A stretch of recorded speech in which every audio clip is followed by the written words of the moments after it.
نحمده ونصلي على رسول الكريم اما بعد فاعوذ بالله من الشیطان الرجیم بسم اللہ الرحمن الرحیم.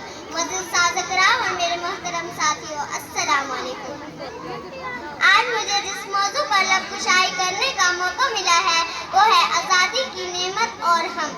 میں غلامی کی زنجیروں میں جکڑا ہوا غیروں کے ظلم و ستم کا شکار ہوں.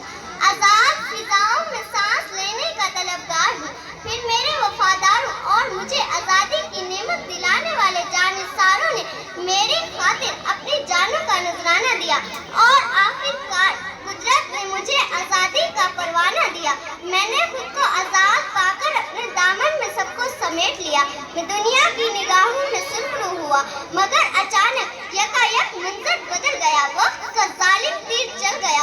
میرے زخموں پر مرہم لگانے والے مسیحا قاتل اور لٹیرے بن گئے. مجھ سے عہد وفا نبھانے کی قسمیں کھانے والے زہریلے سانپ ہاتھوں میں لیے ظالم سپیرے بن گئے.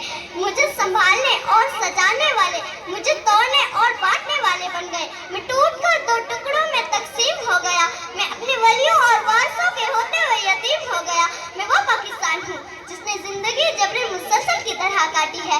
میرے وجود میں آنے سے پہلے سزا کے طور پر غیروں نے ستایا. میرے وجود میں آنے کے بعد اپنوں نے رلایا. پھر میرے آنسوؤں نے بے اختیار پکارا کہ ہم نے جن کے لیے راہوں میں بچھایا تھا لہو، کہ ہم نے جن کے لیے راہوں میں بچھایا تھا لہو. ہم جو کہتے ہیں وہی عہد وفا یاد نہیں، ہم جو کہتے ہیں وہی عہد وفا یاد نہیں.